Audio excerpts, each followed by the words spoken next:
ओम नमः सिद्धेभ्यः।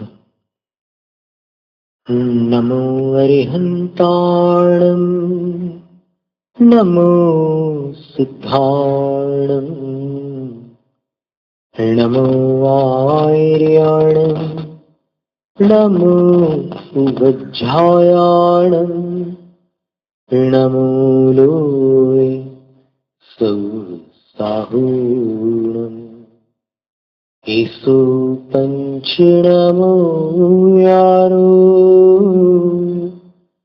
सर्व पाव प्रणासनो मंगलाणं च सर्वेषु पठमं हवै मंगलम् शक्तारि मंगलम् अर्हन्तु मंगलम् सिद्धमंगलम् साहु मंगलम् केवलिपन्नतो धम्मो मंगलम् चत्तारि लोकोत्तमा अर्हन्तु लोकोत्तमा सिद्धलोकोत्तमा साहु लोकोत्तमा केवलिपन्नतो धम्मो लोकोत्तमो चत्तारि शरणं प्रव्रजामि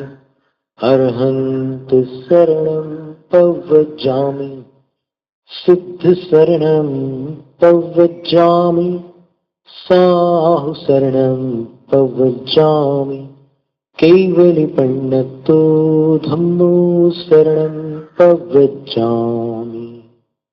परम पूजनीय देवादिदेव तीर्थंकर भगवान श्री पार्श्वनाथ स्वामी की जय, जिनवाणी माता की जय, दीक्षा गुरु आचार्य विद्यासागर महाराज।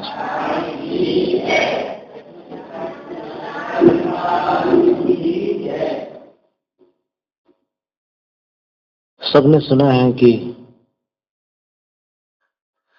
जिनेंद्र भगवान के वचनों में जीवों की 84 लाख योनियां बताई गई हैं और वो 84 लाख योनियां कौन सी हैं? तो अनेक शास्त्रों में गाथा आती है, जैसे सर्वार्थ सिद्धि में है, गुम्मटसार जीव कांड में, धवला में है और अनेक ग्रंथों में है। निच्छिदर धादु सप्तय तरुदसवियलिंदिये सुच्छेव सुरनिर्य पेरिय चौरो चौतस मणुआ सद सहस्सा। 84 लाख योनियों की एक गाथा है। कैसे? पूरे नित्य निगोद और इतर निगोद, दो प्रकार के जीव हैं। नित्य निगोद वो है कि साधारण नाम कर्म का उदय चल रहा है उनको, और वो ऐसे एक शरीर को प्राप्त कर चुके हैं कि जहां एक श्वास में 8-10 बार, ये सुना होगा आपने छेड़ाला की पंक्ति में, एक श्वास का अर्थ होता है ये जो अपन सांस ले रहे हैं वो नहीं, रेस्पिरेशन, ब्रीथिंग नहीं। साइंस के अनुसार रेस्पिरेशन और ये ब्रीथिंग, ये जो है ये रेस्पिरेशन। पल्स, नाड़ी 1 मिनट में लगभग 78 के आसपास फड़कती है और 48 मिनट में 3773 बार फड़कती है। यानी वो श्वास इसलिए कहा क्योंकि ये जो अपन सांस ले रहे हैं उसके माध्यम से जो ऑक्सीजन अंदर जाती है, प्राणवायु, वो ब्लड में जाती है और हार्ट जो पंप करता है 1 मिनट में 78 बार लगभग, तो उससे पूरे बॉडी में वो ऑक्सीजन पहुंच जाता है। तो रेस्पिरेशन इसको बोलते हैं, प्राणवायु का सारे शरीर में संचार। और जैनाचार्यों को बड़े प्राचीन काल से ये सारा ज्ञान था, जो आज वैज्ञानिकों ने बड़ी मुश्किल से खोज करके निकाला यंत्रों से। उनको पहले से पता था कि 48 मिनट में 3773 बार फड़कती नाड़ी। अब उसमें एक बार जो नाड़ी फड़की है उसका कितना समय रहा होगा? 1 सेकंड से भी कम, क्योंकि 1 मिनट में 70 से ऊपर जा रही है ना, और 1 मिनट में तो 60 सेकंड है। तो उतने काल में वो जो निगोद वाला जीव होता है वो 18 बार जन्म और मरण को प्राप्त कर लेता है।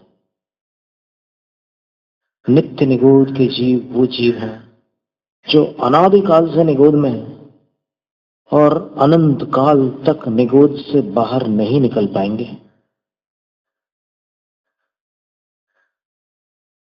आप विचार कीजिए, अपन वहां से तो कम से कम बाहर आकर यहां तक पहुंचे, मनुष्य जीवन तक। अगर इसकी कीमत समझ में आ जाए मनुष्य जीवन की, तो कोई इसको बर्बाद नहीं कर सकता। बर्बाद वही करते हैं जिनको इसका मूल्य नहीं पता है।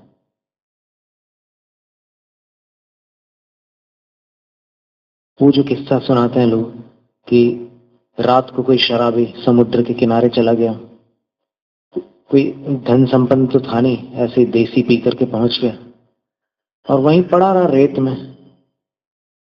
और पड़े पड़े फिर जब ऐसे थोड़ा सा टहलने की इच्छा हुई तो टहलने लगा और उसको कोई एक थैली मिली। उस थैली में कोई उसको लगा कि बच्चों ने कंकड़ जमा करके एक थैली भर दी है, तो उसने एक एक कंकड़, जिसको उस कंकड़ समझ रहा था, ऐसे पानी में फेंकना चालू कर दिया। पानी में से छपाक आवाज होती थी, तो उसका मन बहल जाता था, उसको मजा आता था। तो इस प्रकार उसने सब कंकड़ फेंकते फेंकते फेंकते थैली लगभग खाली कर दी। तब थोड़ा सवेरा सा हो गया और उसको लगा कि अरे उजाला हो रहा है, देखे तो सही कौन से कंकड़ है, बड़े छूने में मस्त लग रहे हैं। ऐसे निकाला तो रत्न थे। उसको लगा पता नहीं मैंने कितने रत्न समुद्र में फेंक दिए, अब वहां से जाकर के निकाल पाना बहुत मुश्किल काम है। अब ये जो आखिरी रत्न मेरे पास बचा है, चलो इसी से मैं कुछ कर लूं। अनादिकाल से मोह रूपी मदिरा को पीकर ये संसारी प्राणी बार बार अपने आत्मा के गुणों को दूषित करता चला है, अपने खजाने को फेंकता चला जा रहा है। अभी आज पंचम काल में बड़े मुश्किल से जैन धर्म रूपी रत्न प्राप्त हुआ है। इस रत्न का यदि सदुपयोग कर लिया जाए तो वो गरीबी तो मिट सकती है, सम्यक दर्शन हो सकता है और किसी को सम्यक ज्ञान चारित्र। ज्ञान तो जो है सम्यक दर्शन के साथ जो भी ज्ञान होता है वो सम्यक ज्ञान ही होता है, लेकिन आगम ज्ञान जो होता है वो थोड़ा और ऊपर की श्रेणी में आता है। तो इसका उदाहरण ऐसा है कि जैसे गौतम इंद्रभूति थे ना, उनको षडंग का ज्ञान था लेकिन जैन आगम का ज्ञान नहीं था। पर मानस स्तंभ के दर्शन से जब सम्यक दर्शन प्राप्त हुआ तो वो षडंग का ज्ञान सम्यक ज्ञान बन गया। पर महावीर स्वामी का जब उपदेश सुना तब उन्होंने दीक्षा लेकर गणधर पद को प्राप्त किया। ये एक विशेष जानकारी की बात थी कि उनकी दीक्षा के बाद भगवान ने उपदेश नहीं दिया था। पहला उपदेश जो था भगवान का वैभार पर्वत पर हुआ था। आपको पता हो राजगृह में एक रत्नगिरी है, एक विपुलाचल है, वैभार पर्वत भी है। तो उस वैभार पर्वत पर महावीर स्वामी ने पहली बार दिव्य ध्वनि द्वारा उपदेश दिया था, और वो तब दिया था जब इंद्रभूति गौतम वहां पहुंचे थे। उपदेश देने के बाद उन्होंने दीक्षा ली। दीक्षा लेने के बाद उनको 7 रिद्धियां हो गई, वो श्रुत केवली बन गए और 12 अंगों की रचना उन्होंने कर डाली। कविता में पूरी भगवान की जो दिव्य ध्वनि थी उसको 12 अंगों में काव्य रूप में रच डाला। तो धवला की 9वीं पुस्तक में अरहंत भगवान को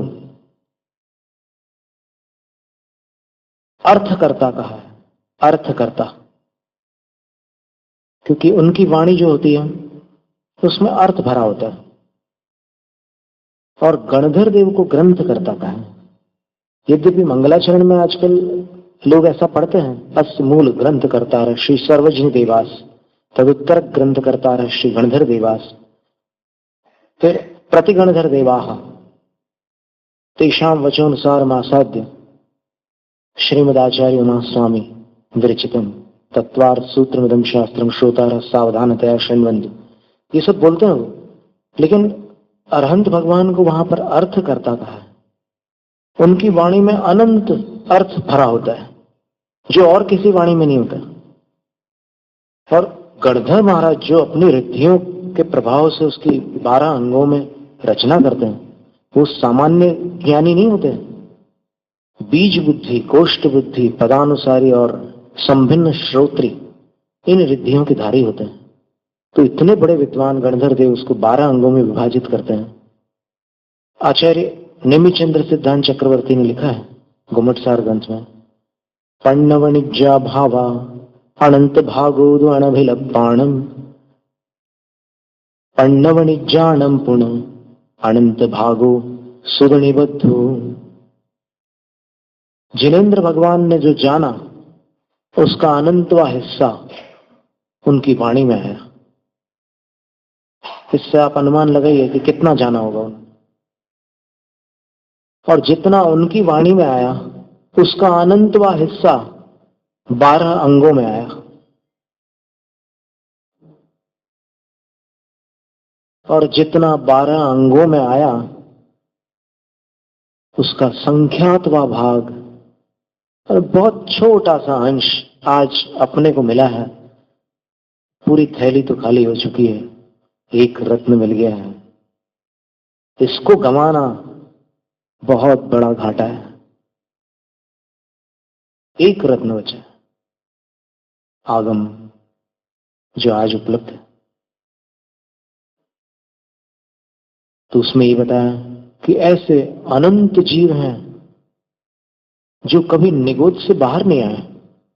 मूलाचार में एक गाथा आती है नित्य निगोद का वर्णन करने वाली, उसमें लिखा है, अध्ययनता जीवा जीहिण पत्तो तसाण परिणामो भाव कलंक सुपौरा निगोद वासन न मुंचन्ति। ऐसे अनंत जीव हैं जो अनादि से निगोद के बाहर नहीं निकले। जैसे निगोद के बाहर निकलते हैं जीव। निगोद का मतलब क्या है? आप सोच रहे होंगे कि ये सब क्या है, कौन सा शब्द है, हमारे बाउंसर जा रहा है ऊपर से सिर से दिमाग। जिनने पहली बार सुना उनको ऐसा लग रहा होगा। निगोद वो जीव होते हैं जिनको एक शरीर प्राप्त होता है, बहुत छोटा सा शरीर होता है, अपनी उंगली के असंख्यातवें भाग प्रमाण वो शरीर होता है। अब इसके असंख्यातवें भाग माने कितना छोटा होगा सोचो। अंगुल के, घनांगुल के असंख्यातवें भाग प्रमाण उसका एक शरीर होता है निगोद का। लेकिन उस शरीर में, जैसे अपने शरीर में अपन रहते हैं जीव, लेकिन उसके शरीर में उसके जैसे अनंत जीव एक साथ रहते हैं और सबका एक ही शरीर होता है। अपने शरीर में जो जीव रहते हैं ना, आपने सुना होगा अपने शरीर में भी जीव रहते हैं। बहुत सारे कानों में और कई स्थानों पर ऐसे जीव जंतु रहते हैं अपने शरीर में, पता भी नहीं चलता। तो अगर पता चले सामने वो जीव जंतुओं की फोटोज लगा दो तो घबरा जाओ अपने शरीर से। इतने जीव जंतु रहते हैं लेकिन उनका अपना स्वतंत्र शरीर होता है। ये शरीर उनका शरीर नहीं है, ये शरीर अपने जीव को प्राप्त हुआ है, इसलिए अपने जीव के प्रत्येक नाम कर्म का उदय और उन निगोदिया जीवों के साधारण नाम कर्म का उदय होता है। साधारण नाम कर्म से क्या होता है कि वो एक ही शरीर मिलता है और सबको साथ में मिलता है, अनंत अनंत जीवों को। अब इतने जीव उसमें रहते हैं, कितने जीव रहते हैं? अनंत तो रहते ही, ये तो पक्की बात है, लेकिन वो अनंत भी अनंत प्रकार के हैं। कितने जीव? तो फिर वहीं लिखा हुआ है शास्त्रों में, गोमटसार में, एक निगूढ़ शरीर जीवा दव्व प्रमाण दो दिठा सिद्धि अनंत गुणा सवेण वितीत कालेण। एक निगूढ़ शरीर में रहने वाले जीव अनंत तो हैं, लेकिन कितने अनंत हैं? बोले आज तक जितने सिद्ध परमेष्ठी बन चुके हैं, सिद्धावस्था को जितने जीव प्राप्त हो चुके हैं, उनसे अनंत गुने। और सवेण व्यतीत काल, जितना काल व्यतीत हो चुका है तृतीयांत सव्वेण व्यतीत कालेण तृतीयांत है, तो उस सर्व व्यतीत काल की अपेक्षा जो भी सिद्ध हुए हैं उनसे अनंत गुणे। और ऐसे निगोज शरीर कितने हैं इस दुनिया में, इस जगत में। अब उसका ज्यादा वर्णन करने से दिमाग चकराने लगता है, इतने जीव हैं। तो सब पूरा ऐसा कोई स्थान नहीं है जहां निगोज या जीव न हो, निगोज शरीर न हो। सर्वत्र है, सारे लोक में निगोज जीव ठसरस भरे। तो फिर किसी का अगर ये प्रश्न हो कि अगर सारे जीव सिद्ध हो जाएंगे तो फिर संसार में कौन बचेगा, उसका जवाब मिला। क्या जवाब हुआ उसका? अभी तो एक ही निगोज शरीर खाली नहीं हुआ। तो जब एक निगोज शरीर के अनंतानंत जीवों में से भी वो सिद्धों से अनंत गुणे हैं, तो फिर एक कभी ये संसार खाली नहीं हो सकता संसारी प्राणियों से। ये नित्य निगोज ऐसे होते हैं कि आचार्य कहते हैं कि ऐसे अनंत जीव हैं जिन्होंने आज तक त्रस पर्याय को प्राप्त नहीं किया। हरिवंश पुराण में और भगवती आराधना की टीका में लिखा है कि भरत चक्रवर्ती के 9 से 23 पुत्र, वर्धन कुमार आदि उनके नाम थे, वो अनादिकाल से कभी त्रस पर्याय में आए ही नहीं थे, हमेशा स्थावर योनियों में ही भ्रमण था उनका। अपराजित सूर्य जी ने तो उनको निगोद का लिखा हुआ है, निगोद बताया, हमेशा से निगोद में थे। और फिर हरिवंश पुराण में बोले कि स्थावर योनियों में, तो स्थावर में फिर और भी जो पृथ्वी कायिक है, जल कायिक है, अग्नि कायिक है, वायु कायिक, सब आ जाते, वनस्पति कायिक। तो कभी वो 2 इंद्रियों को भी प्राप्त नहीं कर सके थे और अचानक वो भरत चक्रवर्ती के पुत्र बन गए। उनके दादाजी आदिनाथ भगवान, वो बोलते नहीं थे। बड़े हो गए, बच्चे की उम्र होती है ना बोलने की, कोई 1 साल में बोलता है, कोई 2, 1.5 साल में, 2 साल में। अब वो कोई अगर 5 साल तक ना बोले तो फिर चिंता तो हो जाती सबको। तो चक्रवर्ती ने भगवान से पूछा कि भगवान, तीर्थंकर के परिवार में कोई ऐसे विकल सदस्य जन्म नहीं लेते, लंगड़े, लूले, गूंगे, बहरे तीर्थंकर के परिवार में जन्म नहीं लेते। और अभी तो आप मोक्ष गए नहीं हो, मेरे पुत्र गूंगे क्यों हैं, बोलते क्यों नहीं? तो भगवान ने कहा कि ये गूंगे नहीं है, ये जानबूझकर नहीं बोलते। वैसे तो इनको बोलने का संस्कार ही नहीं है, क्योंकि अनादिकाल से जब 2 इंद्रियां ही नहीं मिली, जिह्वा इंद्रिय कभी मिली नहीं, तो फिर बोलने की आदत ही नहीं है इनको। और दूसरी बात, आज क्षमता होते हुए भी इसलिए नहीं बोल रहे हैं क्योंकि इनका भविष्य कुछ और है, तुम्हारी कल्पना से अलग है। और वो पुत्र जब समो शरण में आए, उन्होंने दीक्षा ले ली और मोक्ष चले गए। सिद्धांत ग्रंथों में ऐसा उल्लेख है, यद्यपि अभी अष्टांगिका का पर्व तो सिद्धांत ग्रंथों की वाचना नहीं होती, लेकिन उसमें एक बात आती है कि बादर निगोद से निकलकर मनुष्य पर्याय को प्राप्त करने वाले जीव मोक्ष जा सकते हैं, सूक्ष्म निगोद से आने वाले मोक्ष नहीं जाते। तो इससे स्पष्ट है कि अगर वो निगोद से आए थे तो बादर निगोद से आए थे, अगर स्थावरों से आए थे तो ठीक है, स्थावर से आए थे, पर वो मोक्ष चले गए। 6 महीने 8 समय में 608 जीव निकलते हैं। अपन पता नहीं कब निकल करके घूम रहे हैं संसार में, कितना घूम चुके हैं ये भी कुछ पता नहीं। और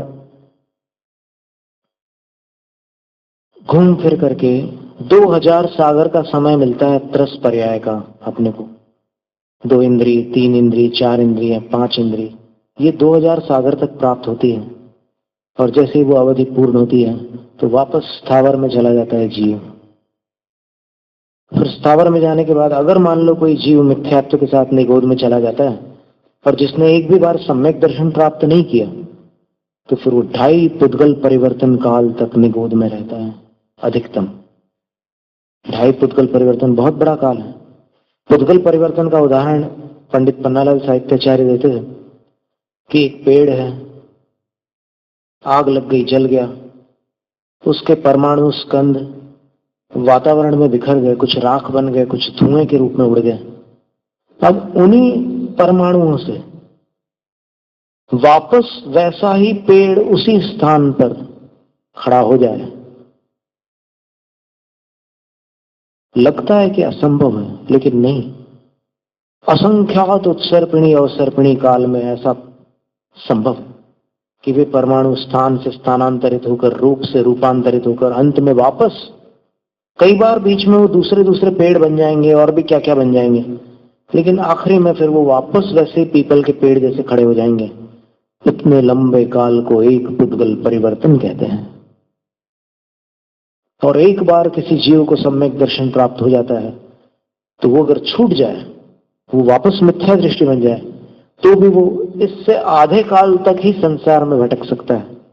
अर्ध पुद्गल परिवर्तन, उससे अधिक नहीं। और निगोद में वापस जाने वाले जीव को 2.5 पुद्गल परिवर्तन तक वहां रहना पड़ सकता है। ये तो निगोद, नित्य निगोद की 7 लाख योनियां हैं। देखो 84 लाख योनियों की गिनती सुनी। ये कई बार हिंदुओं के यहां भी भजन में गाते हैं ना, 184 खूब भटकते, ऐसे कुछ कुछ वो शब्द प्रयोग में आते हैं। लेकिन कौन सी है 184 योनियां? तो 7 लाख नित्य निगोद की, 7 लाख इतर निगोद की। इतर यानी नित्य, अनित्य निगोद, या चतुर्गति निगोद भी कहते हैं उसको। चारों गतियों में जो जीव निगोद से निकलकर भटक रहे हैं और वापस निगोद में आ रहे हैं, तो वो इतर निगोद होता है, चतुर्गति निगोद। अब फिर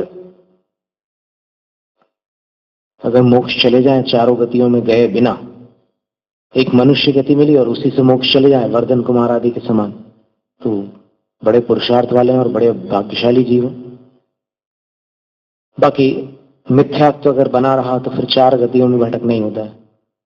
अब आप विचार करो, थोड़ा सा सोचो, इस जन्म के पहले आप किसी और शरीर में थे कि नहीं थे? और वहां एक आयु भी रही होगी आपकी, क्योंकि बगैर आयु के तो अपने को शरीर मिलता नहीं।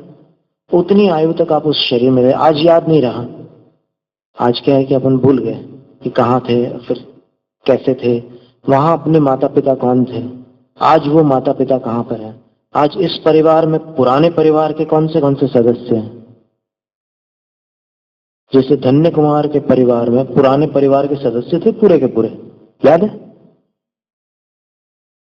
उस जन्म के बलभद्र आदि थे, मां तो थी उनकी मृष्टदाना, इस जन्म में प्रभावती बन गई थी। तो ये एक ऐसा है, ये आचार्यों ने कहा है, आचार्य रविशंकर स्वामी आदि ने, कि इस संसार में सारे संबंध मतलब के, स्वार्थ के। उदाहरण दिया उन्होंने कि जब तक कुत्ते के पिल्ले को आप रोटी खिलाते रहते हैं, वो पूंछ हिलाता हुआ आपके साथ रहता है, और जैसे ही आप बंद कर देते हैं वो कहीं और चला जाता है।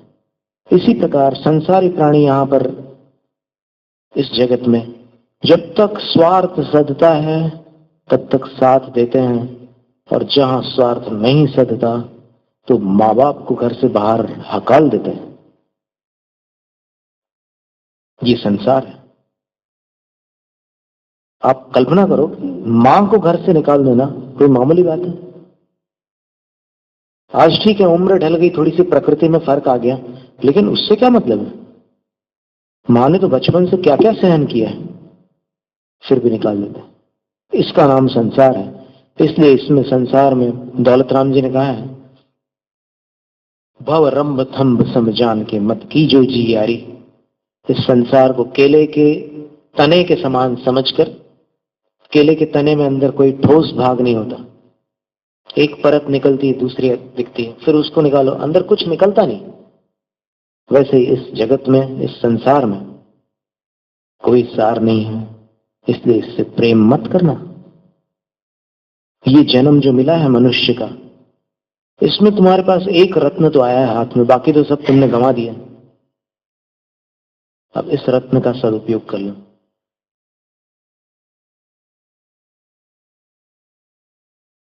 सन 90 के आसपास हमने कुछ 4 पंक्तियां लिखी थी।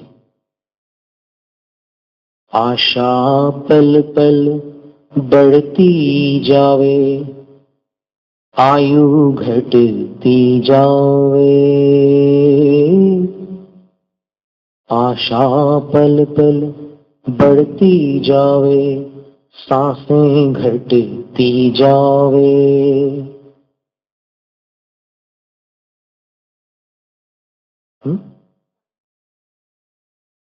काया निष्दिन जर्जर होवे, माया बढ़ती जावे, आज सरीखा मंगल अवसर, कल आवे नावे।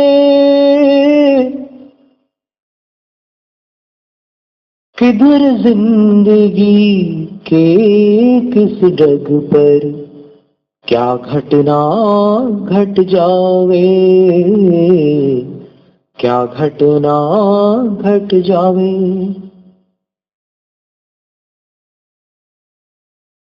7 लाख नित्य निगूढ़, 7 लाख इतर निगूढ़। फिर तरु 10, ये जो वनस्पतियां हैं, बाहर बड़े बड़े पेड़ लगे हुए हैं, जिम्नोस्पर्म, एंजियोस्पर्म्स, इनको बॉटनी की भाषा में अलग अलग शब्दों से बुलाया जाता है, और आल्गे, फंजाई वगैरह सब बहुत प्रकार की वनस्पतियां हैं। उन वनस्पतियों की 10 लाख योनियां हैं, अर्थात जन्म स्थान है 10 लाख। और रियल इंद्रिय जीव, 2 इंद्रियों वाले जीव की 2 लाख, 3 इंद्रिय वाले चींटी, बिच्छू वगैरह की 2 लाख, और मक्खी, मच्छर आदि चतुरिंद्रिय जीवों की, केकड़ा वगैरह, इनकी भी 2 लाख। 2 2 2 ऐसे 6 लाख योनियां होगी। तो शुरू में नित्य निगोद की 7, इतर निगोद की 7, कितनी? 14 हुई। फिर 10 वनस्पतियों की 24 हो गई, और उसके बाद ये 6, 2 इंद्रिय, 3 इंद्रिय और चतुरिंद्रियों की हो गई, 30 लाख हो गई। और इसके बाद सुर, निरीय, तेरीय, चौरो, देवों की 4 लाख, नारक जीवों की 4 लाख, और तिर्यंचों की 4 लाख। और शुरू में जो गिने थे अपन ने, नित्य निगोद, इतर निगोद, उसके बाद एक शब्द और आया, धातु सत्य, पृथ्वी, जल, अग्नि, वायु, इनको धातु भी कहा गया शास्त्रों में। तो ये भी 7 लाख, सब के अलग अलग 7 लाख। पृथ्वी की 7 लाख, जल की 7 लाख, अग्नि की 7 लाख, और वायु की 7 लाख योनियां। अब कितनी हुई? 70 लाख हो गई। देखो फिर से ट्राई करो, नित्य निगोद, इतर निगोद, पृथ्वी, जल, अग्नि, वायु, ठीक है। तो 7 को 6 से गुणा करो, 42 लाख हो गई। 84 की आधी हो गई यहीं पर। और उसके बाद 10 वनस्पति का एक की 10 लाख, 52 हो गई। और उसके बाद ये विकलेंद्रियों की 2 2 और 2, 58 लाख हो गई। और फिर 4 देवों की 62, 4 नारक जीवों की, और 4 तिर्यंचों की। बाकी जो हाथी, बैल, घोड़े, कुत्ते वगैरह जो तिर्यंच है ना, जो बाकी बच गए थे उनमें से, उनकी तो कितनी हुई? 72 कहां से होगी? 70 हुई। अभी दिवाली का टाइम निकल गया, 2 एक्स्ट्रा मत डालो। और अंत मनुष्यों की 14 लाख योनियां हैं, सबसे अधिक। और आप देख भी सकते हैं कि मनुष्यों की जितनी भेद प्रभेद है, भोग भूमि संबंधी योनियां अलग हैं, सम्मूर्छन मनुष्यों से संबंधित योनियां अलग हैं, और फिर यहां पर जो गर्भज मनुष्य हैं यानी कर्म भूमि संबंधी, उनकी अलग। फिर विवेक क्षेत्र, इधर भरत ऐरावत क्षेत्र कर्म भूमियां हैं, और बाकी भोग भूमियां हैं। भोग भूमि में भी उत्तम, मध्यम और जघन्य। कार्तिका अनुप्रेक्षा में ऐसे सब इसका विस्तार से वर्णन आता है।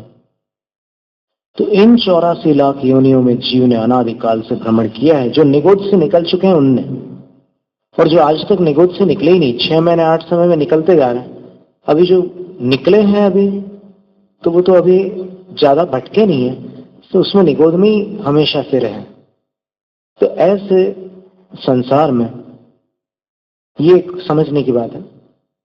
सब लोग पैदा हुए यहाँ मनुष्य जीवन में, पैदा होने के बाद कुछ बड़े होकर बोलना सीख गए, और उसके बाद स्कूल जाने लगे। स्कूल में पढ़ाई लिखाई शुरू हो गई, और फिर जब सब्जेक्ट चुनने की बारी आई, तब फिर उस बच्चे ने सोचा कि बड़े होकर के मैं क्या बनूं, कौन सा सब्जेक्ट लूं तो वैसा बन सकूंगा। ये सोच करके उसने प्लानिंग की, और उस योजना के तहत कुछ बच्चे ऐसे होते हैं कि सब्जेक्ट लेते समय पूछते हैं, कई लोगों से पूछते हैं कि मेरे लिए कौन सा अच्छा रहेगा। अरे भाई, तेरा जीवन तेरे हाथ में है, दूसरे से क्या पूछता है, मेरे लिए कौन सा अच्छा रहेगा। पूछते हैं, लेकिन फिर भी ये उनकी सरलता है, पूछते हैं।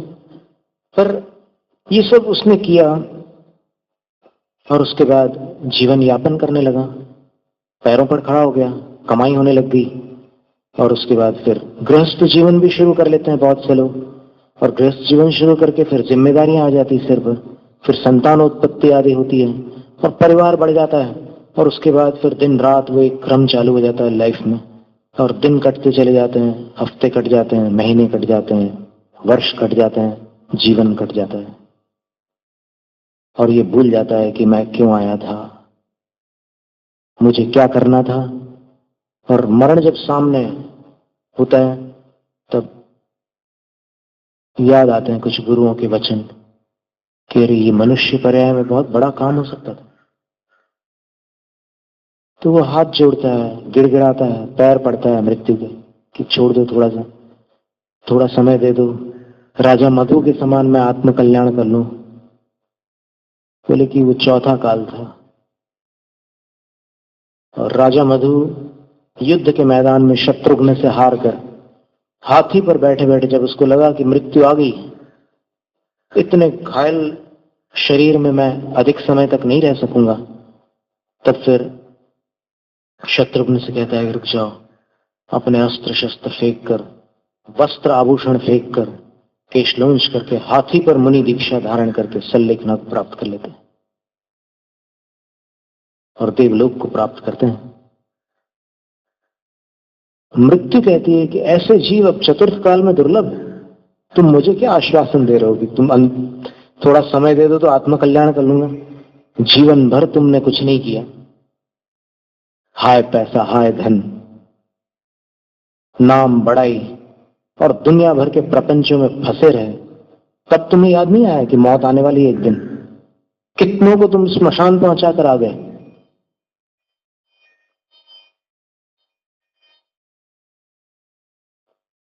आज तुम्हें होश आ रहा है जब समय निकल चुका है। जब शक्ति होती है तब भावना नहीं होती, जब भावना होती है तब शक्ति नहीं होती। अब क्या कर लोगे तुम? आचार्य कुंद कुंद स्वामी ने लिखा अष्टपाउड़ में कि जब तक तुम्हारी इंद्रियां, आंखें, नाक, कान, जिह्वा, स्पर्शन इंद्रिय, त्वचा, ये सब सही सलामत काम कर रही है, जब तक तुम्हारी बुद्धि विवेक संपन्न है, तब तक अपनी आत्मा के लिए कुछ कर लो। और जब इस शरीर में बुढ़ापे की आग लगेगी, तब तुम चाहते हुए भी कुछ नहीं कर सकोगे। आलस्य मत करो, प्रमाद मत करो। ये दुर्लभ मनुष्य जन्म है। इसकी दुर्लभता जब प्राण संकट आते हैं, प्राण संकट आता है, तब समझ में आती है। व्यक्ति विदेशों में जाकर के ऑपरेशन करा कराता है कि बच जाऊं, लेकिन जब तक वो समय नहीं है, तब तक, अभी जब तक ठीक ठाक चल रहा है, काम कर लो। और क्या काम करना है अपने को? यहां पर मनुष्य जीवन मिला, अपन ये तो सब पूरा जीवन का एक चित्रण हो गया, एक छोटा सा फिल्म, छोटी सी एक मूवी जैसी हो गई कि पैदा हुए, बड़े हुए, फिर ये सब हुआ, वैसा हुआ, फिर बीच में और भी घटनाएं होती, छोटी बात नहीं है। जीवन में काफी तूफान आते हैं। ऐसा कोई नहीं है कि जो एकदम सीधी रेखा में चला गया हो मरते तक, बहुत आड़े टाड़े रास्ते होते हैं। कई बार स्वास्थ्य बिगड़ता है, कई बार आर्थिक संकट आते हैं, कई बार पड़ोसियों का संकट होता है, कई बार मित्र धोखा दे जाते हैं, कई बार इच्छाएं पूरी नहीं होती, कई बार कुछ चोरी चली जाती है सामग्री, कई बार संतान धोखा दे देते हैं, कई बार संतान बड़े अच्छी होती है लेकिन उनकी आयु अपने से छोटी होती है। कितनी घटनाएं होती है इस जीवन में। आप बार बार अगर उसका अभ्यास करेंगे अनुप्रेक्षाओं का, तो आपको संसार में यही सब दिखेगा। और ये सब देखने के बावजूद आपको नेगेटिव होने की जरूरत नहीं है। आपको अपने लक्ष्य तक बिल्कुल रुचि पूर्वक आगे बढ़ना है। नहीं तो फिर क्या होता है कि इन अनुप्रेक्षाओं को सुनकर कुछ लोग ये सोचते हैं कि अरे जैन धर्म में तो सब उल्टी सी पूरी नकारात्मक बातें भरी हुई है, वैराग्य की बात करते हैं, कुछ संसार में पुरुषार्थ की तो बात करते ही नहीं जैन लोग। ऐसा नहीं है। जैन धर्म में कहते हैं कि दीक्षा वही ले सकता है जो कम में सूरा थे धम में सूरा। जो दुनियादारी में शूरवीर थे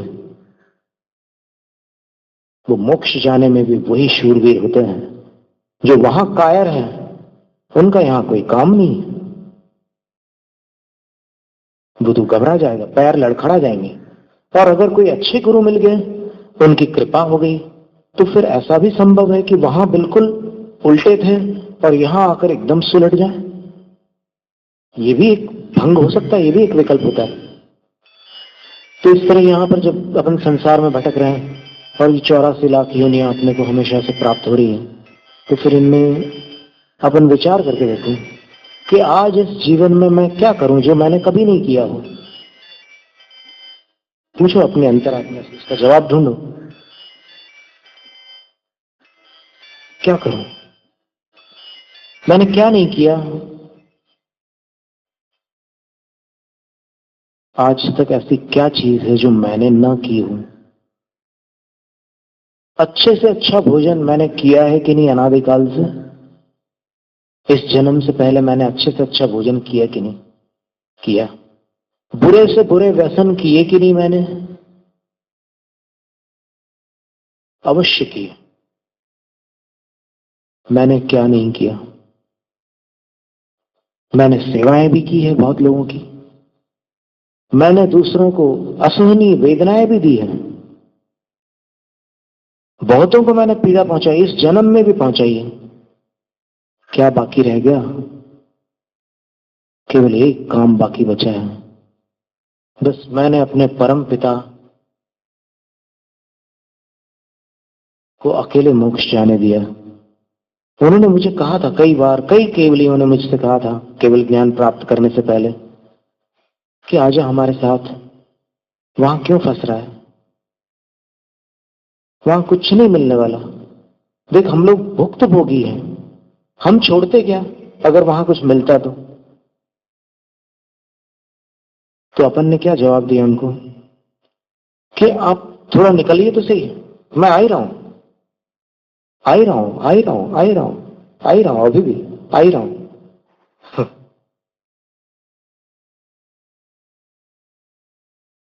जब उन दो मुनिराजों ने महावीर स्वामी के जीव को संबोधन दिया था, ये पीछे चित्र बना हुआ है, सिंह को, सिंह का रूप था वहां पीछे ही। तब उन्होंने उनके पूर्व जन्म का वर्णन किया था और कहा था कि नरकों में तूने बहुत पश्चाताप किया था कि अब मैं कभी पाप नहीं करूंगा, कभी व्यसन नहीं करूंगा, कभी कोई जीव को तकलीफ नहीं दूंगा, और यहां निकलकर तू हिरण को मार के खा रहा है।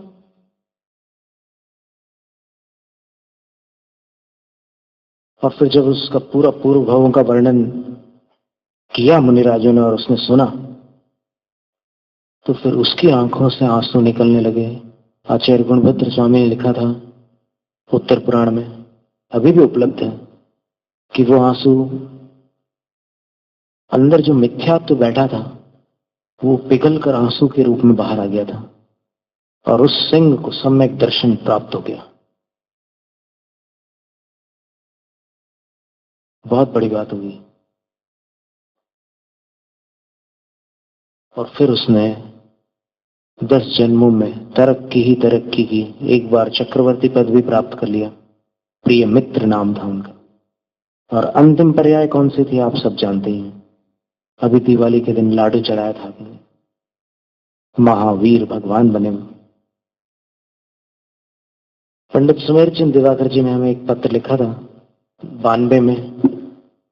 उसमें उन्होंने लिखा था कि इन जानवरों के उदाहरण को सुनकर मनुष्यों को सद्बुद्धि आ सकती है।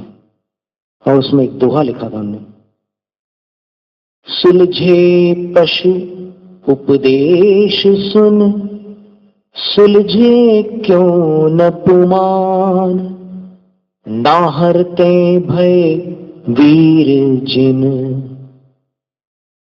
गज पारस भगवान। गज का भी चित्र होगा, यानी शेर तो महावीर भगवान बन गया और हाथी पार्श्वनाथ भगवान बन गया। अगर अपने को भी सद्बुद्धि आ जाए तो अपन भी भगवान बन सकते हैं। वैसे भगवान बना नहीं जाएगा, बस अभी जो अपन बने हुए हैं ना, उसकी सफाई करनी होगी। अपने आप भगवत्ता अंदर से प्रकट हो जाएगी। आत्मा भगवत स्वरूपी है। आपने सच्चिदानंद शब्द सुना? वो नहीं, सच्चिदानंद स्वामी किसी का नाम होगा वो नहीं। सच्चिदानंद स्वरूपो हम, मैं अर्थात आत्मा सत चित और आनंद स्वरूपी हूं। स्वरूप की बात चल रही है। सत यानी द्रव्य, सत द्रव्य लक्षण, और चित यानी गुण चेतना, और आनंद यानी उसकी पर्याय है। ये मेरी शक्ति है अंदर की। अभी मेरी जो आनंद की पर्याय है वो विकृत हो गई है कषायों के कारण, और अनंत भगवान की जो आनंद की पर्याय है वो अनंत सुख रूप है, सिद्ध भगवान में अव्ययवाद सुख रूप है। तो ये सच्चिदानंद स्वरूप मेरे अंदर भगवान बैठे हुए हैं। मुझे ऊपर का कचरा साफ करना होगा,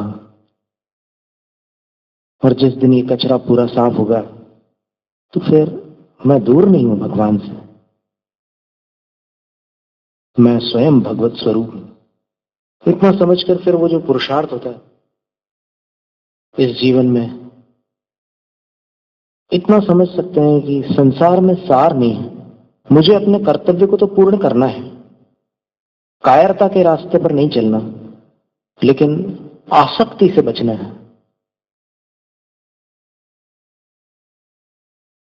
ये जो भगवत गीता में आता है, कर्मण्येवाधिकारस्ते मा फलेषु कदाचन, पुरुषार्थ पर तेरा अधिकार है, उसके फलों पर नहीं है। तो फिर तेरे हाथ में तेरा पुरुषार्थ है, तू फल की चिंता मत कर। और यही बात बिल हैरिस ने कही कि जो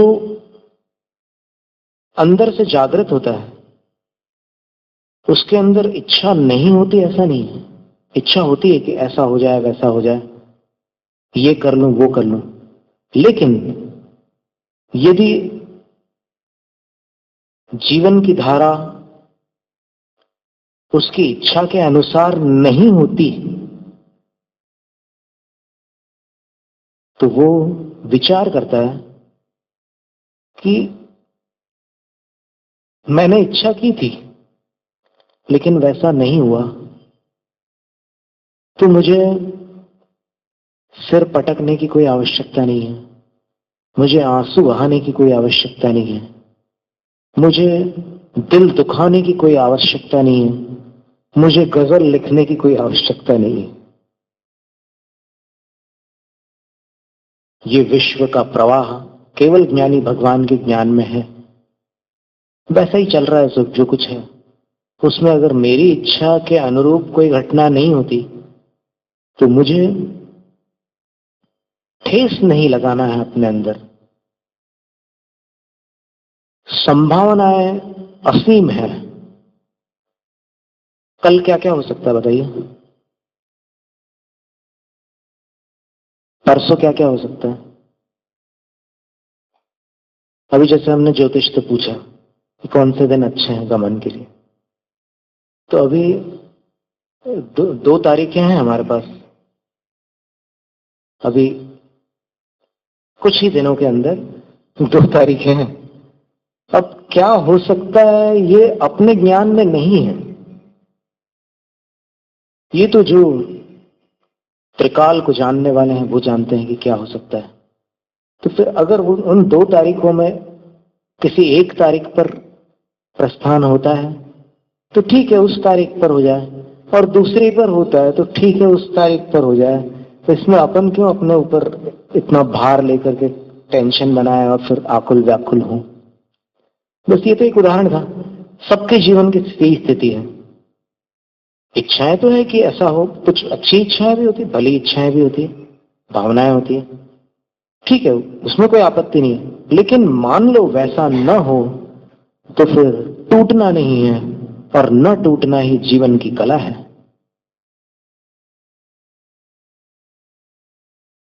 जीवन में कभी अंदर से न टूटना जीने की कला है। और जिनेंद्र भगवान ने तो मरने की कला भी बता दी, सल्लेखना। जीवन भर आसक्ति नहीं रखेंगे तो मरते समय कोई वियोग की तकलीफ नहीं होगी, कोई परेशानी नहीं, बिल्कुल शांति से निकल जाएंगे। आसक्ति रखने से वियोग अखरता है, और नहीं रखने से कोई फर्क नहीं पड़ता। आना जाना लगा हुआ। कितने लोग आए, कितने लोग चले गए, और अपन भी कितने लोगों को छोड़कर यहां तक आ गए। सब याद नहीं है कुछ भी। तो याद नहीं है इसलिए अपन सोच रहे हैं कि चलो चल रहा है, अच्छा चल रहा है, कैसे क्या हाल चाल, बोले ठीक है बढ़िया। और याद करो तो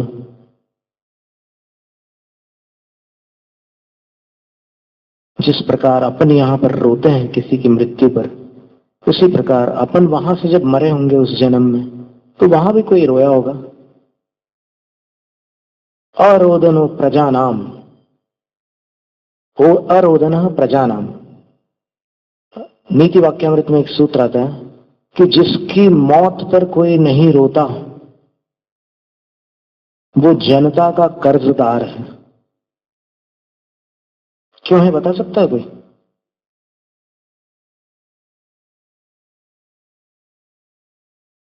पहले ये सोचो कि न रोने का कारण क्या है। कोई मर गया और कोई नहीं रो रहा है, मतलब उसने कोई ऐसा अच्छा काम किया ही नहीं जनता के लिए कि जिसके वियोग पर किसी को तकलीफ हो। लोग सोच रहे हैं चलो धरती का भार घटा, वो प्रजा का कर्जदार है। आचार्य सोमदेव सूर्य ने 1000 वर्ष पहले नीति वाक्यामृत में लिखा है, अयजनो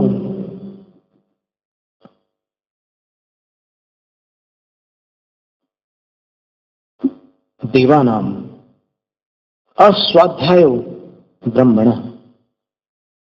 संभव है इसमें शब्द थोड़े से आगे पीछे हो रहा, अयजनो ब्रह्मण अस्वाध्यायो देवानाम, ऐसा जो भी हो सूत्र, उसका अर्थ यह है कि जो जिनेंद्र भगवान की पूजा नहीं करता वो तीर्थंकर का ऋणी है। जो जिनेंद्र भगवान के वचनों का स्वाध्याय नहीं करता वो तीर्थंकरों का ऋणी है, कर्जदार है। वो इतने अनमोल वचन दे करके चले गए, और आप नॉवेल पढ़ रहे हो, अखबार पढ़ रहे हो, और दुनिया भर की उल्टी सीधी चीजें पढ़ रहे हो, और इतने अमृतमय वचन जो वो दे करके गए उसको अलमारी में बंद करके नमोस्तु कर रहे हो। चलो कम से कम गनीमत है, नमोस्तु तो कर रहे हो, विनय तो है। लेकिन उसका स्वाध्याय न करना, कर्जदार बनना है। तो स्वाध्याय करने पर यह समझ में आता है कि ये जो चक्कर है संसार का, अभी आज आप कितने भी बड़े आदमी बन जाओ, स्टीव जॉब्स जैसे एप्पल कंपनी के सीईओ भी बन जाओ, या और कुछ भी बन जाओ, वर्ल्ड में टॉप रैंकिंग पर्सनालिटी बन जाओ, आप सेलिब्रिटी बन जाओ, कुछ भी बन जाओ, लेकिन उसके बाद क्या? अब आप कहोगे कि अरे बाद की क्यों सोच रहा, अभी तो बन जाओ बढ़िया बिल्कुल। लेकिन याद रखना कि व्यक्ति कितना भी बड़ा बन जाए, उससे पूछा जाए कि कैसा लगता है,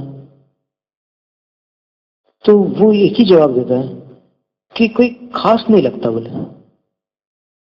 जब तक नहीं बने थे तब लगता था कि बन जाए, बन जाने के बाद कुछ बहुत अलग सा नहीं लगता बोले। सुपरस्टार से पूछो आप कैसा लगता है आपको, तो वो कुछ ऐसी जवाब देंगे, मतलब जो जवाब आप चाहते हैं वो नहीं मिलेगा आपको। और अगर किन्हीं मुनि अवस्था से आनंदित मुनिराज से पूछूं कि कैसा लगता है, और फिर सुनना जवाब क्या है। जो साधना के आनंद से आनंदित है उनसे पूछना कैसा लगता है, उनका एक जवाब होगा कि जीवन का एक एक दिन महोत्सव है, बल्कि उत्सव है, और मृत्यु का दिन तो महोत्सव है। संयमी का संपूर्ण जीवन उत्सव है और संयमी की मृत्यु महोत्सव है। तो बस इतना बस हम बतलाना चाह रहे थे कि ये लाइफ है, जो कुछ भी करना है, कोई प्रतिबंध नहीं है, जिसको जहां तक ऊंचाई तक जाना है जा सकता है। लेकिन अंततः जिनेंद्र भगवान ने जो बात कही है, उन्होंने कहा कम है, किया ज्यादा है। तपस्या करके ध्यान में लीन होकर के उन्होंने 148 कर्मों का क्षय करके मोक्ष प्राप्त किया है। सोचो, सिद्ध पद को प्राप्त कर लिया। तो बस अगर अपनी सच्ची श्रद्धा है तो ये समझ लो कि जो उनने किया है वो सब ठीक है, और जो अपन कर रहे हैं उनसे हट करके जो कुछ भी कर रहे हैं अपन, वो सब संसार में भटकने के मार्ग हैं, 84 लाख योनियों में जाने के दरवाजे हैं, रास्ते हैं। और अगर किसी को ऐसा लगे कि नहीं अब काफी भटक चुके हैं हम, बहुत समय हो गया, अभी सब शास्त्रों को पढ़ने से समझ में आता है कि कैसे कैसे जन्म होते हैं जीव के, और अभी भी मतलब कुछ लोग करते हैं। एक डॉक्टर ब्रायन वेइस नाम के एक कोई स्पेशलिस्ट थे डॉक्टर, कैथरीन नाम की एक मरीज उनके पास आई जर्मनी के। तो फिर उन्होंने बहुत इलाज किया, वो ठीक ही नहीं हुई। तब उनको लगा कि ऐसा क्या है इसके अंदर कि वो ठीक ही नहीं होती। तो फिर उनको लगा कि कोई बात है इसके अंदर, कहीं कोई बात छुपी हुई है, वो अगर निकल जाएगी अंदर की गांठ तो ये स्वस्थ हो सकती है। तो फिर उसको एक स्पेशल रूम में ले जा करके हिप्नोटाइज किया, और हिप्नोटाइज करके पूछा कि ये तकलीफ तुमको कब से है, याद करो, शरीर को शिथिल कर दो, मन को शांत कर दो, थोड़ी देर के लिए इधर उधर की बातों को सोचना बंद कर दो, और बताओ कब से शुरुआत हुई तुम्हें ये तकलीफ की। तो वो सम्मोहित हो जाती है, अल्फा स्टेज में चली जाती है, फिर थीटा स्टेज में चली जाती है, और उसके बाद फिर वो ऐसी बेहोशी में बोलती है कुछ कुछ। वो डॉक्टर जो है पूरी रिकॉर्ड कर रहा है वो, और फिर उसको पूरा प्रिंट आउट भी निकाल रहा है। और ऐसा करते करते उस डॉक्टर ने लिखा है अपने लेखनी से कि मैं एक मेडिकल डॉक्टर होने के नाते ये पूर्व जन्म और पुनर्जन्म पर बिल्कुल विश्वास नहीं करता था। लेकिन उस पेशेंट कैथरीन को जब सबकॉन्शियस में ले जाकर के, थोड़ी सी ऑल्टर स्टेट में ले जाकर के मैंने उसकी सब बातें सुनी, उसने अपने 86 जन्मों का वर्णन किया है, 86 लाइव्स। और ब्रायन वेइस ने एक बुक लिखी है, मैनी लाइव्स मैनी मास्टर्स, और बोलते कि आज मुझे दृढ़ विश्वास है कि इंसान के अंदर कोई एक ऐसी चीज है जो इस शरीर के पहले भी थी और इसके राख बन जाने के बाद भी रहने वाली है, मेरा पूरा विश्वास है बोले। और उस किताब को एक कलकत्ता के नवयुवक ने पढ़ा और वो हमारे पास आकर के बोलता है जबलपुर में कि अब मुझे जैन धर्म पर श्रद्धा होने लगी बोले।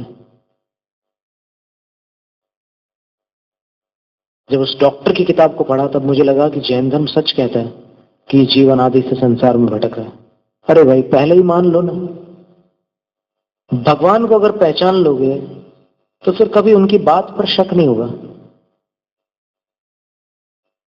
उनके गुणों को जानने वाला भगवान का रसिक बन जाता है, और जिसके प्रति प्रेम होता है उसके प्रति कभी अविश्वास हो ही नहीं सकता। तो भगवान के गुणों से प्रेम करने वाला भक्त उनकी बातों पर अविश्वास कर ही नहीं सकता। वो जानता है कि मेरा ज्ञान बहुत छोटा सा, मुझे ये भी नहीं याद रहता कि 10 दिन पहले 10:10 और 10 सेकंड पर मैं क्या कर रहा था, याद नहीं रहता। और उनको त्रिकाल का ज्ञान है। उन्होंने कहा कि तेरा कल्याण रत्नत्रय से होगा, तू यहां वहां मत भटक, इस मनुष्य भाव में आत्मा का कल्याण कर ले।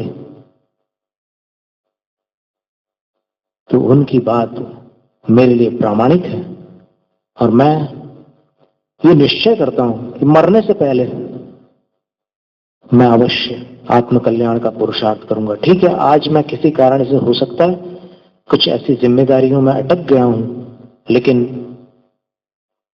ये जिम्मेदारियां जब तक है तब तक है, ये तो चलता ही रहेगा संसार। ऐसा नहीं है चक्रवर्ती आकर चले गए लेकिन फिर भी ये दुनिया तो चली रही है, कोई एक के हाथ में अटक नहीं जाती। तो मैं इसका मालिक नहीं हूं, इस दुनिया का। और त्रिलोक के नाथ ने कहा है कि तू अगर एक काम कर ले तो 3 लोक का मालिक बन जाएगा। अभी तो तू नौकर बना हुआ है, कषायों का दास, इंद्रियों का गुलाम।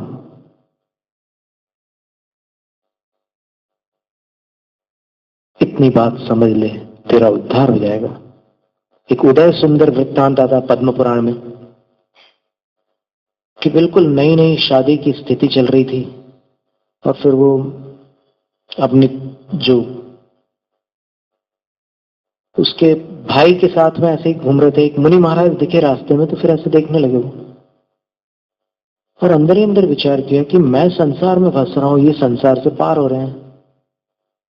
तो उनने वो एक ऐसे व्यंगात्मक पूछा कि क्यों दीक्षा लेना है क्या, ऐसे मजाक में। तो वो तल्लीन थे मुनिराज को देखने में। अरे लग रहा है कि एकदम तुम भी दीक्षा लोगे। अच्छा तुम दीक्षा ले लो तो मैं भी ले लूंगा बोले। गज कुमार बोले उदय सुंदर वृत्तांत। तो फिर उनने कहा कि बहुत सुंदर भाव किए तुमने, मेरे अंदर बिल्कुल यही भाव थे, तुमने मेरे मन की बात कैसे समझ ली। अरे बोले मैंने मन की बात नहीं समझी, मैं मजाक कर रहा था। बोले कि नहीं, यहां मजाक नहीं, अब तो हम इसी मार्ग पर जाएंगे, दीक्षा। फिर वो पत्नी भी दीक्षा ले लेती, वो भी दीक्षा ले लेते, तीनों चले जाते हैं मोक्ष के मार्ग पर। यद्यपि आज वैसी स्थिति नहीं रही कि अपन कहीं भी जाकर कुछ भी कर लें, ऐसा नहीं है। थोड़ा सा सावधानी से कदम रखने होते हैं आज के काल में। और फिर जिसने अपने अंदर से समझ लिया है कि मुझे क्या करना है दीक्षा के बाद, उसको अधिक परेशानी नहीं है। लेकिन जो एकदम दूसरे के सहारे चलना चाहता है, उसको बहुत सावधान होकर चलने की अपेक्षा है। इसलिए अब देखना, ये तो बात हमने ऐसी की है कि आपको लगेगा कि एकदम वैराग्य वैराग्य की बात हो गई आज। अब हम लोग सब थोड़ी वैरागी है, हम लोग क्या करें। फिर आप लोग जो भी आपका कर्तव्य है उसको निश्चल भाव से करो, कम कषाय के साथ करो। कषाय रहित होकर तो कर ही नहीं सकते, कम कषाय के साथ करो। और फिर अच्छी सद्भावना रखना सबके प्रति, और भी जो भी आपके अंदर जैसे भी भावना, न्याय, नीति वगैरह सबकी बातें, तो इन सबको आप शास्त्रों से पढ़ोगे तो आपको अपने आप सारी बातें समझ में आ जाएंगी। और वैसा करने से देखो, live a life of detachment. चिपक कर मत जियो किसी भी वस्तु से या किसी भी व्यक्ति से। चिपकने का मतलब राग, ऐसे शरीर से चिपकने की बात नहीं चल रही है, आप भावों से। ठीक है, सब आए हैं, मेहमान ही तो है, यहां कोई अपने मकान में नहीं रहता।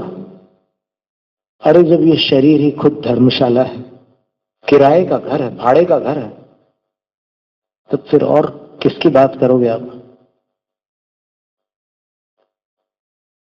10 साल लगे आलीशान मकान बनाने में और 10 सेकंड लगे भूकंप में समाने में।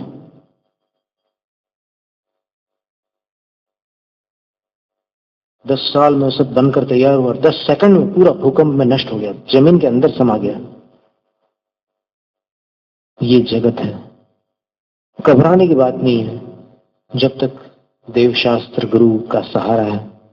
इस काल में अपेक्षा तो लगती है, मतलब वो तो चतुर्थ काल की बात अलग थी कि जंगल में चले गए, अकेले तपस्या करके मोक्ष चले गए, लेकिन इस काल में बार बार जिनवाणी का तो बड़ा अपार सहारा है। गुरु के पास तो उतना समय नहीं है, लेकिन अपना समय अगर पूरा जिनवाणी के लिए दिया जाए तो जिनवाणी का पूरा समय अपने को प्राप्त हो जाता है। और फिर अपनी साधना है, जिसके अंदर जितनी योग्यता है, सब अपने अपनी पात्रता को जान सकते हैं कि मुझे क्या करना है 24 घंटे में। 24 घंटे में अगर 24 सेकंड के लिए आप सवेरे उठ करके ये सोचो कि मेरा कुछ नहीं, मेरा कुछ नहीं है, 24 सेकंड के लिए बिल्कुल शून्य, मेरा कुछ नहीं। बाद में आप नमोकार मंत्र पढ़ना, अभी 24 सेकंड के लिए बैठ जाओ, तो फिर आपको कुछ दिनों के बाद ये एहसास होगा कि वास्तव में कोई किसी का नहीं है, कुछ भी किसी का नहीं है। फिर अपन क्यों परेशान हो रहे हैं? परेशान होने की जरूरत नहीं है। इस नाटक को देखते जाओ, ये नाटक है, एक विशाल नाटक है। इसमें पात्र बदलते रहते हैं, नाटक वही चलता रहता है, अनादि से चल रहा है। कभी अपन निगोदिया का रोल कर रहे थे, वहां से निकलकर पृथ्वी का एक या जल का एक, इन पर्यायों में चले गए और वैसे शरीर धारण करके वैसे रोल करने लगे। आज मनुष्य का रोल कर रहे हैं, कोई अग्रवाल बने हुए हैं, कोई परवार बने हुए हैं, कोई खंडेलवाल बने हुए हैं, सब अपना अपना रोल कर रहे हैं। ये रोल आत्मा नहीं है, ये कर्माधीन। और बस इतना पहचान कर बस थोड़ा सा तटस्थ होकर देखो तो फिर जीवन में ज्यादा भार नहीं है। जो फंसते हैं उनके लिए भारी है, जो तटस्थ रहते हैं। एक वृद्ध थे, भैया लाल जी उनका नाम था, बहुत बूढ़े थे। हमने बूढ़ों की बहुत संगति की पहले दीक्षा के प्रारंभिक वर्षों में, क्योंकि हमने एक ग्रंथ में पढ़ा था कि वृद्धों की संगति से जो सीखने मिलता है और जो ब्रह्मचर्य में निर्मलता आती है वो किसी दूसरे उपाय से नहीं आती। तो फिर उनसे हमने एक बात सुनी थी कि जिसने जीवन में छल नहीं किया है, मृत्यु उसको नहीं छल सकती। उन्होंने उदाहरण दिए थे कि जितने भोले लोग हैं उनकी मौत बहुत अच्छी होती है, और जितने टेढ़े लोग हैं उनकी मौत बहुत टेढ़ी होती है।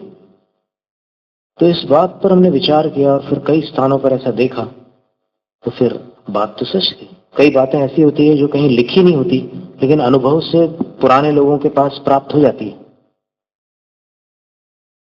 तो फिर अपने जीवन में अगर सरलता आ जाए तो बड़ी अच्छी बात है। भोलापन कई जन्मों की तपस्या से आता है, आसानी से नहीं मिलता भोलापन। टेढ़ापन तो बहुत आसान है। तो ये सब गुणों का अगर संग्रह करें, उसमें प्रधान गुण जो है करुणा है। जिसके अंदर करुणा होती है, करुणा शेष गुणों की जननी है, बाकी गुण उसके अंदर आने लग जाते हैं। और क्या ले जाना है यहां से बताओ?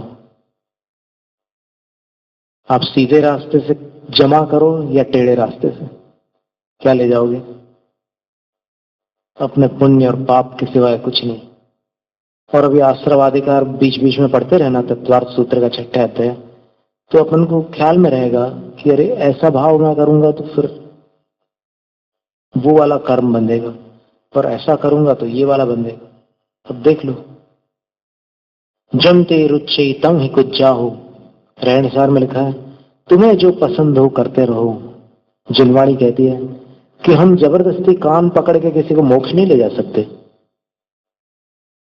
हम बता सकते हैं कि ऐसा करने से ऐसा होता है, वैसा करने से वैसा होता है, तुम्हें जो पसंद हो तुम्हारे ऊपर। जावाणी के ज्ञानते सूझे लो कालो, सुवाणी मस्तक चढ़ो सदा दे तुम उठो। हे जिनवाणी भारती तो ही जपो दिन रैन, जो तेरे शरणागत सो पावे सुख चैन।